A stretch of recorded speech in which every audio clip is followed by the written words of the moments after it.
Tadi malam itu ada pasien yang mengatakan demikian. Dok, saya asam lambungnya sampai di kepala.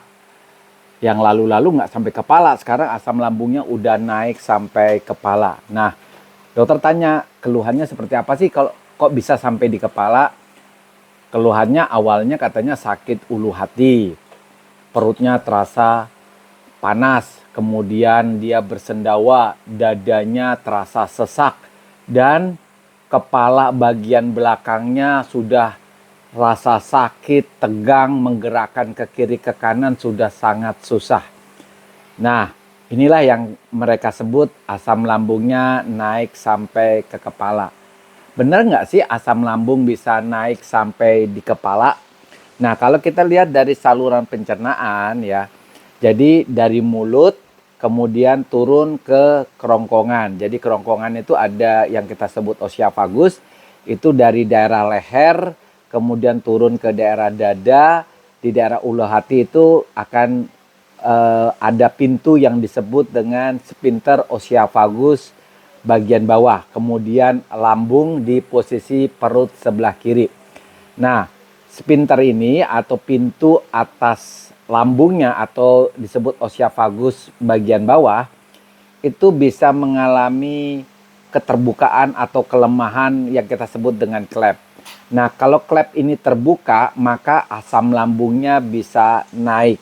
Asam yang lambung yang naik ini itu batas maksimalnya adalah pangkal lidah kita atau mulut kita. Biasanya itu kita akan mengeluh muntahan yang terasa asam, terasa pahit, muntahannya berwarna kekuning-kuningan. Nah, asam lambung bisa naik hanya sebatas di daerah mulut kita. Jadi keluhan asam lambung naik atau istilahnya namanya GERD ya. Asam lambung naik ke atas, jadi keluhannya tuh sekitar perut kita, sekitar ulu hati, kemudian dada, sekitar leher sampai daerah mulut kita. Nah, gejala yang sampai di kepala itu bukan dari asam lambung, tapi itu adalah bagian dari anxiety atau kecemasan kita. Jadi kalau orang mengalami anxiety atau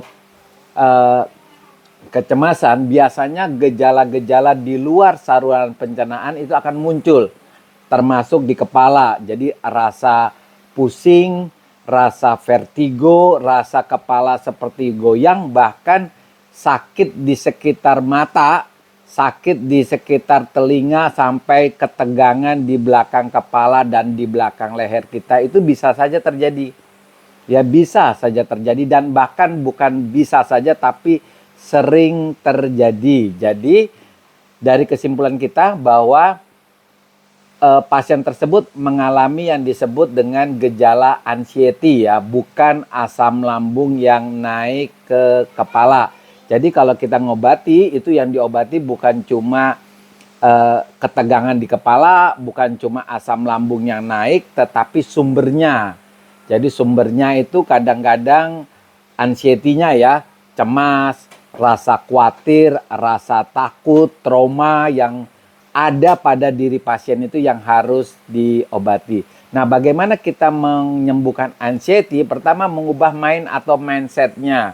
Banyak cara ya. Pertama dengan melakukan yang namanya afirmasi.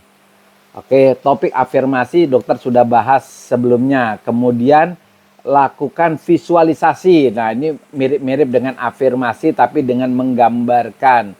Lakukan self talk atau lakukan self hipnotis. Nah, jadi banyak cara untuk kita bisa lakukan sendiri agar anxiety kita bisa hilang dan gejala yang tadi disebut dengan asam lambung naik bahkan sampai di kepala itu bisa hilang. Oke? Semangat!